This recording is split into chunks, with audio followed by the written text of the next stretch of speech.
पायऱ्यांवर काय होतं त्याच्यावर बोलण्याचा काय अर्थ आहे? सभागृहामध्ये जाऊन अगर कोणी अशा पद्धतीची काय मागणी केली असती, माझ्या नाव घेऊन माझं नाव घेऊन मी सभागृहामध्ये सकाळी 11:10 पासून उपस्थित आहे. एकाने पण माझं नाव घेतलेलं नाही. कोणीही माझ्या नावाचं नोटीस दिलं तर मी कशाला उत्तर देऊ? विरोधक नितेश राणेंना घाबरतात असं म्हणावं. तर तुम्ही विरोधकांना इथे बोलवा, त्यांना चहा नाश्ता द्या आणि त्यांना विचारा. पायतर तर मत्स्य खात्याचा मंत्री म्हणून मासे पण पाठवतो. कोणी केली मॅडम? एक अधिकृत सभागृहामध्ये कोणी अशी मागणी केलेली मी ऐकलेली नाही. तुमचे कॅमेरा लागलेले आहेत, सभागृह तुम्ही सकाळपासून कव्हर करताय. कोणी अशी मागणी केलेली ऐकली आहे का? मी कशाला उत्तर देत बसू? ही मागणी झालेली नाही तर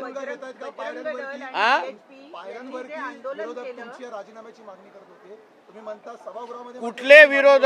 मला जी काय फोटो कोणीतरी दाखवला मागे विरोधक, त्याच्यामध्ये आमचे सत्ताधारी पण आमदार होते. एक 7-8 टकली कोणतरी बॅनर माझा फोटो लावून वापरत होते. त्याला कोणा काय मागणी करायची? एवढी मोठी मागणी करू नका हो, चुकून सरकार बिरकार पडेल. कॉमस्कोर नुसार आता isakal.com आहे देशातील नंबर 1 ची मराठी न्यूज वेबसाईट. प्रत्येक अपडेटसाठी isakal.com ला नक्की भेट द्या. बजरंग दल आणि बीजेपी यांनी जे आंदोलन नाही एक मराठी संपून काल बीएचपी आणि बजरंग दल यांनी जे आंदोलन केलं त्याचा परिपाक म्हणून काल रात्री ती दंगल नागपुरात पेटली असं विरोधकांचं म्हणणं आहे.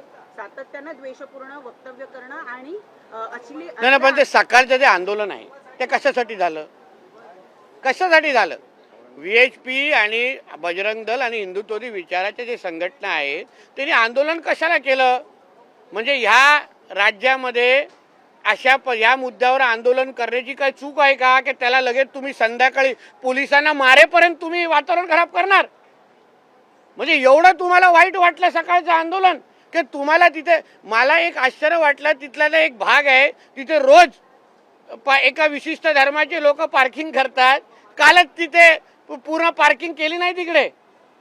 म्हणजे प्री नियोजित होतं का? आता जे आमच्या मुख्यमंत्री साहेबांनी सभागृहामध्ये सांगितलं, ट्रकभर दगड आले कुठून? ट्रकभर दगड तिथे का ठेवलेले आणून? म्हणजे काय उद्दिष्ट होता त्याच्या मागचं?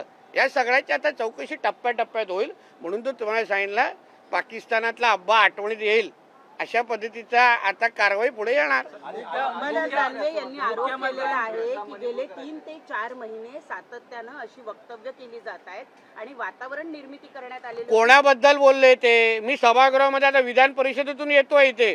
कोणाबद्दल बोलतायत? अंबादास दानवे संघ आणि तुम्ही. नाव त्यांनी सभागृहामध्ये घेतलं का कोणाचं? मॅडम तुम्ही एवढ्या ज्येष्ठ पत्रकार आहात,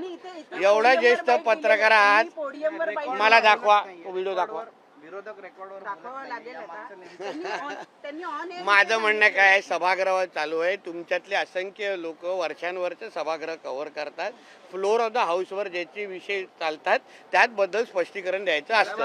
आता अमेरिकेमध्ये बसून कोणी माझी अगर राजीनाम्याची मागणी केली की इथे बसून ट्रम्पने राजीनामा दिला पाहिजे, हे असं कोणी बोलू शकतं? आमच्यातले असे काही आहेत कलाकार आतमध्ये. नितेश राणे साहेब, अरविंद सावंत यांचे स्टेटमेंट आहे, एका व्यक्तीला मुख्यमंत्री होता आला नाही, काय एका व्यक्तीला मुख्यमंत्री होता आला नाही त्यामुळेच हे सगळं घडलं का? कोणी? उद्धव ठाकरेला? नाही, त्यांचा रोख एकनाथ शिंदेकडे होता. अच्छा, मला पण उद्धव ठाकरेला मुख्यमंत्री व्हायला आलं नाही हो. आपण मुख्यमंत्र्यांची भेट. अरे बाबा, गुरुवारी संध्याकाळी मी जेवण ठेवतोय,